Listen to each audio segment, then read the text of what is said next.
폐업과 부도 위기로 내몰린 노래방, 음식점, 유흥주점 업주들이 거리로 나섰습니다. 코로나가 아닌 생활고에 굶어 죽게 생겼다며 영업시간 연장을 강력히 촉구했습니다. 기존의 지방소멸지수를 현실에 맞게 고쳐서 적용해야 한다는 지적이 제기되고 있습니다. 지수가 현실과 동떨어져 지나치게 공포감과 위기감을 불러일으킨다는 것입니다.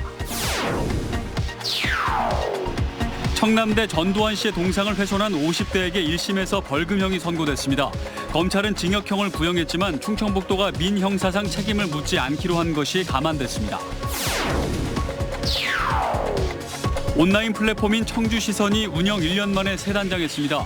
200자까지 쓸 수 있는 댓글 기능을 탑재했고 전문가 패널을 모집해 심도 있는 의견을 시정에 반영할 계획입니다.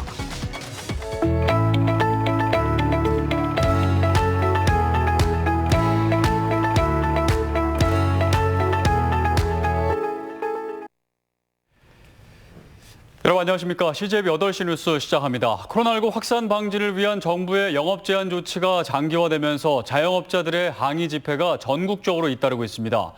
오늘 청주와 충주에서도 생활고에 내몰린 노래방과 음식점, 유흥주점 업주들이 거리로 뛰쳐나와 영업시간 연장 등을 강력히 촉구했습니다. 이윤영 기자입니다. 충주의 한 노래방입니다. 영업을 못한 지 벌써 석 달째. 정부가 오후 9시까지로 영업을 제한하는 바람에 아예 문을 열지도 못하고 있는 겁니다. 매달 임대료며 생활비까지 대출로 버텨왔지만 얼마나 더 버틸 수 있을지 걱정입니다. 영업 제한을 시켰으면은 거기에 걸맞는 충분한 보상과 또 지금 영업 제한을 묶인 거에 대해서 자정까지만이라도 시간 연장을 시켜줬으면은 저희가 좀 숨틈이라도 조금 트일 것 같아요. 20년째 오리 전문점을 운영하고 있는 박장수 씨도 코로나19에 AI까지 겹치면서 2중, 3중고를 겪고 있습니다. 거리두기에 5인 이상 집합 제한 등으로 손님이 4분의 1로 준데다 AI로 오리 가격마저 2배 이상 뛰어오르면서 남은 것은 빚뿐입니다. 장사는 안 되는데 점점 더 규제하고 이런 모든 것들이 나를 쪼이고 있는데 오히려 식자재 값들은 막 뛰어버리고. 시간 연장하라! 폐업과 부도 위기로 내몰린 노래방, 음식점, 유흥주점 업주들이 거리로 나섰습니다. 정부의 21시 영업시간 제한과 5인 이상 집합 금지 조치로 코로나가 아닌 생활고에 굶어 죽게 생겼다며 영업시간 연장을 강력히 촉구했습니다. 보상금 필요 없습니다. 영업시간 인원 제한을 완화시켜 주십시오. 우리는 영업을 하고 싶은 게 아닙니다. 우리는 살고 싶습니다. 한편 PC방 업주들이 정부의 21시 영업 제한에 반발해 오늘부터 심야 영업 재개에 들어간 가운데 생활고에 지친 자영업자들의 절규가 어떤 결론을 이끌어낼지 주목됩니다. CJB 뉴스 이윤영입니다. 코로나로 학교 가는 날이 줄면서 학교 폭력은 조금 감소했지만 사이버 폭력만큼은 늘었습니다. 아이들 손에 스마트폰 들려있는 시간이 많아지면서 이제는 학교 폭력 예방을 사이버 폭력에 집중해야 한다는 지적이 나오고 있습니다. 진기훈 기자입니다. 충북교육청이 초등학교 4학년부터 고등학교 2학년 학생들을 대상으로 학교 폭력 피해 경험을 조사한 결과입니다. 피해 경험이 있다고 답한 학생의 비율이 지난 2017년부터 꾸준히 늘다가 올해 감소세로 돌아섰습니다. 코로나 여파로 등교일 수 자체가 줄어든 영향이 가장 큰데 폭력의 유형별로 보면 얘기가 달라집니다. 신체 폭력이나 금품 갈취 등 대면 폭력은 줄었지만 사이버 폭력과 집단 따돌림 등 정서적 폭력은 오히려 증가했습니다. 특히 학교 현장에서 발생한 집단 따돌림 등의 폭력이 온라인으로 옮겨와 지속되는 사례도 늘고 있습니다. 사이버 폭력의 언어 폭력이든 따돌림이든 어떤 사이버 공간에서의 폭력적인 욕설이든 이게 하나의 사안으로 하나의 사례로 보통 많이 보여지고 있습니다. 학교 폭력 예방 프로그램인 어울림 프로그램의 경우 대면 수업 위주의 교육 과정입니다. 대면 수업이 언제 정상화될지 장담할 수 없는 만큼 온라인, 비대면 방식의 학교 폭력 예방 교육이 필요한 시점입니다. 증거 찾기도 어렵고 다 모를 거야. 이렇게 통제 가능하다고 생각하니까 아이들이 계속 이걸 지속적으로 하는 거거든요. 비대면에서의 이런 예방 교육을 더 활성화를 시킬 필요가 있는 거죠. 코로나 시대로 학교 폭력 양상이 달라지고 있어 교육 당국의 빈틈없는 예방 대책이 절실해졌습니다. CJB 뉴스 진기훈입니다. 최근 자주 언급되는 인구 분석 기법으로 지방 소멸 위험 지수가 있습니다. 2014년 일본에서 들여온 이론으로 가임기 여성 인구를 노인 인구로 나눠 지역의 소멸 위험 정도를 파악하는 건데요. 하지만 기준을 현실에 맞게 고쳐 적용해야 한다는 지적이 제기되고 있습니다. 구준회 기자입니다. 지방 소멸 위험 지수를 산출하면 충북에선 보은과 괴산이 소멸 고위험 지역으로 분류됩니다. 청주를 제외한 나머지 시군도 상당 수준 소멸 위험을 안고 있는 것으로 나타납니다. 이는 시간이 지날수록 인구가 줄어 결국 지역이 사라질 수 있다는 얘기입니다. 하지만 지수가 현실과 동떨어져 지나치게 공포와 위기감을 불러일으킨다는 지적이 제기됐습니다. 충북연구원은 계산 기준인 노인 연령을 65세에서 70세로, 가입 연령을 39세에서 44세로 각각 올려잡는 것이 현실에 부합한다는 연구 결과를 내놨습니다.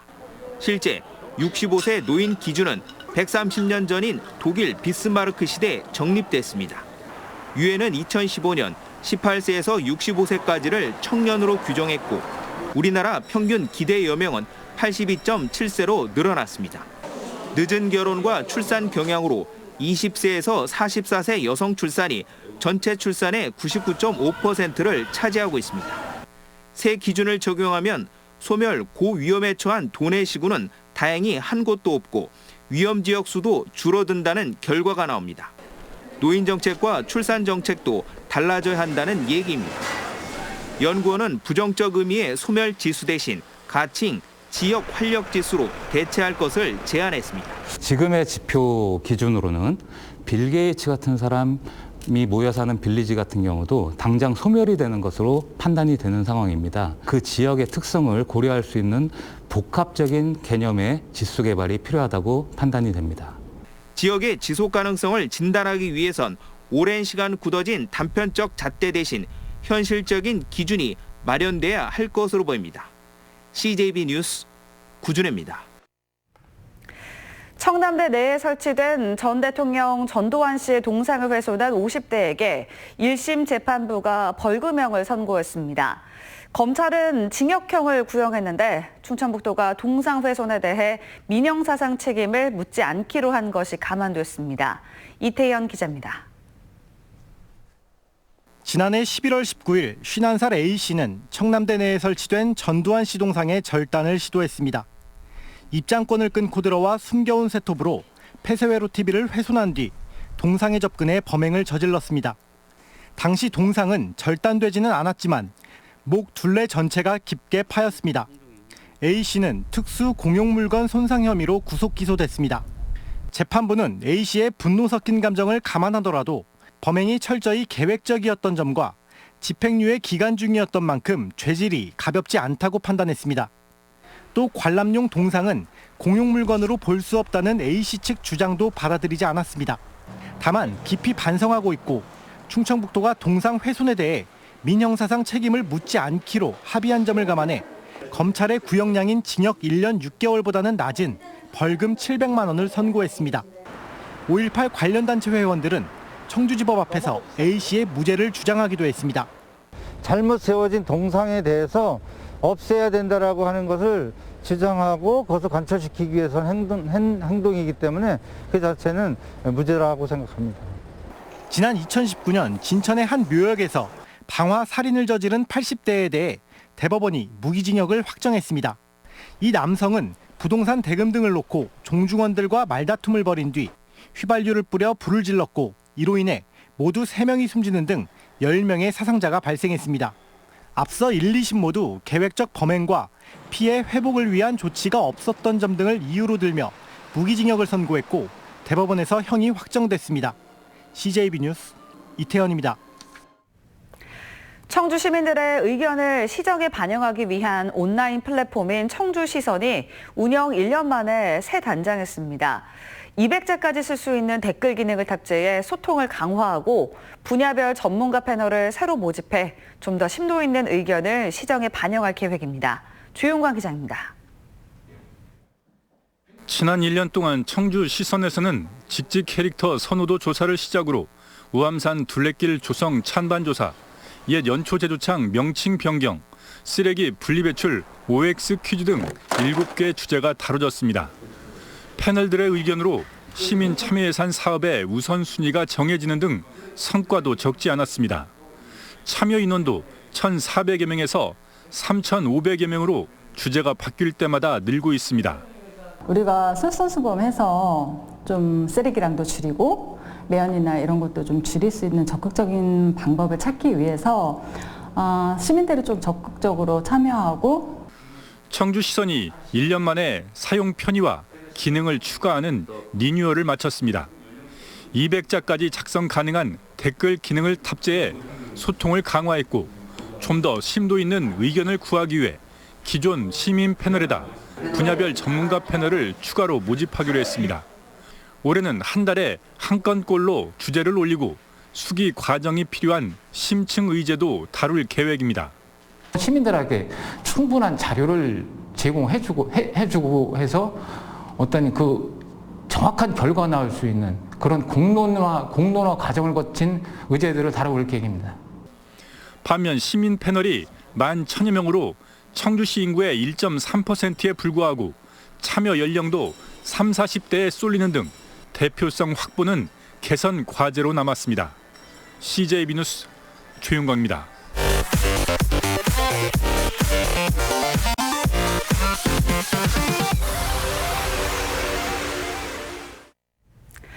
도내에서 코로나19 확진자가 1명이 추가 발생했습니다. 진천에서 거주하는 30대로 특별한 증상은 없었던 것으로 알려졌지만 3명의 동거 가족이 있어 추가 확산 우려가 커지고 있습니다. 한편 청주 참사랑 요양원에서 확진된 90대와 70대가 숨지면서 도내 코로나19 누적 사망자는 50명으로 늘었습니다. 균형발전 지방분권 충북본부는 충청권 광역철도 구축 방안을 제4차 국가철도망 구축 계획에 청주도심을 통과하는 원안대로 반영해달라고 정부에 강력 촉구했습니다. 충북본부는 충청권 4개 시도가 합의해 정부에 건의한 충청권 광역철도망에 대해 국토교통부가 청주도심 통과 구간은 난색을 표하고 있어 실망과 우려를 금할 수 없다고 밝혔습니다. 충북본부는 청주 도심을 통과하는 사업이 제외될 경우 강력한 대정부 투쟁도 불사하겠다고 밝혔습니다. 바이오의약품 위탁 생산업체인 프레스티지 바이오로직스가 오송 바이오폴리스 지구에 제2공장을 신설하는 투자협약을 충청북도와 청주시와 체결했습니다. 프레스티지 바이오로직스는 늘어나는 시장 수요에 선제적으로 대응하기 위해 2,200억 원을 투입해 제2공장을 신축하기로 했으며 200명의 신규 고용을 지역민 우선으로 채용하겠다고 밝혔습니다. 청주 상공회의소 1생활균형 충북지역 추진단이 고용노동부가 실시한 2020년도 사업평가에서 2년 연속 최고 등급인 S등급을 획득했습니다.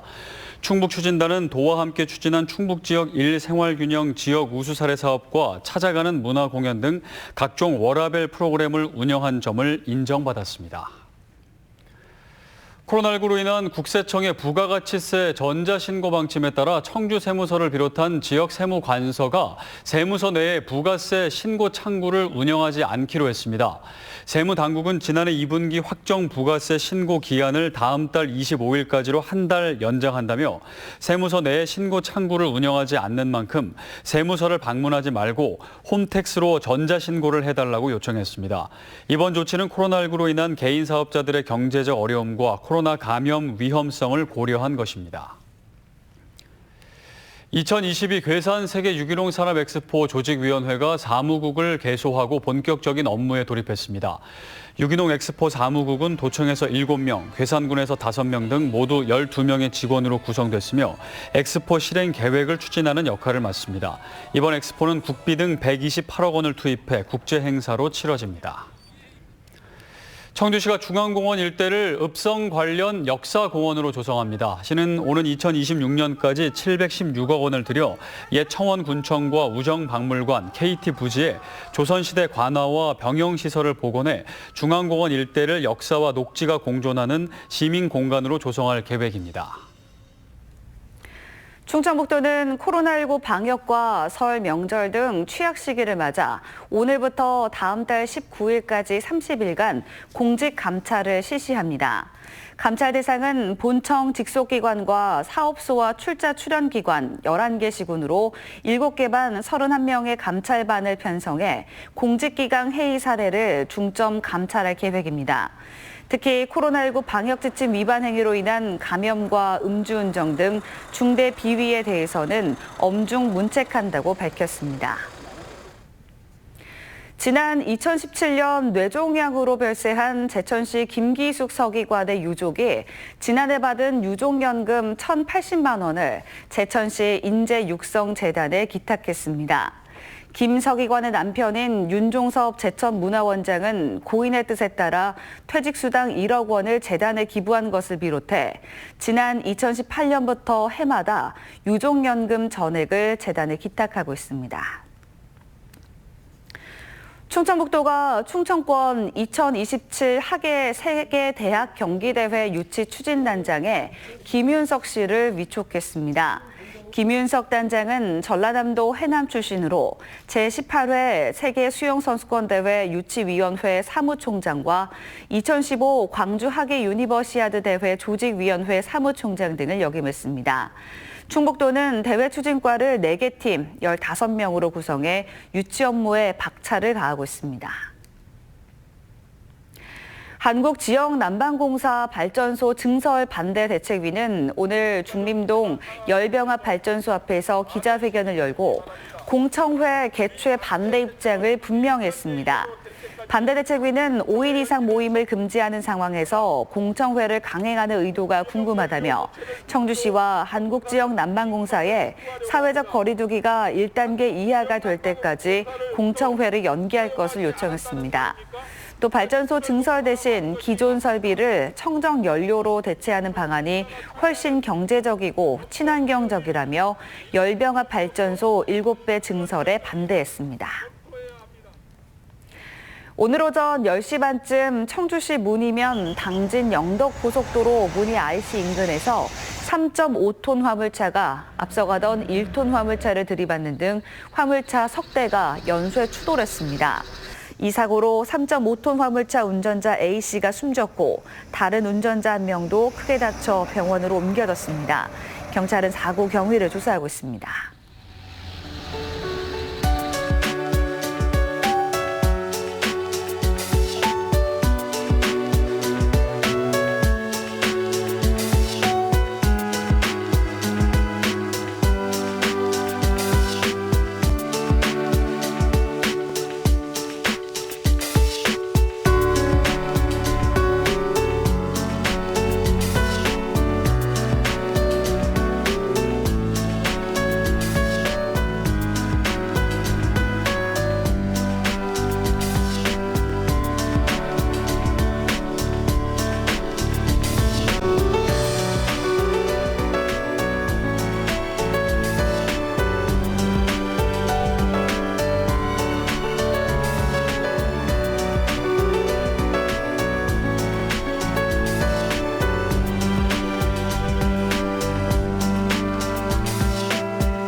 이사로 CJB 8시 뉴스를 모두 마칩니다. 시청해주신 여러분 고맙습니다.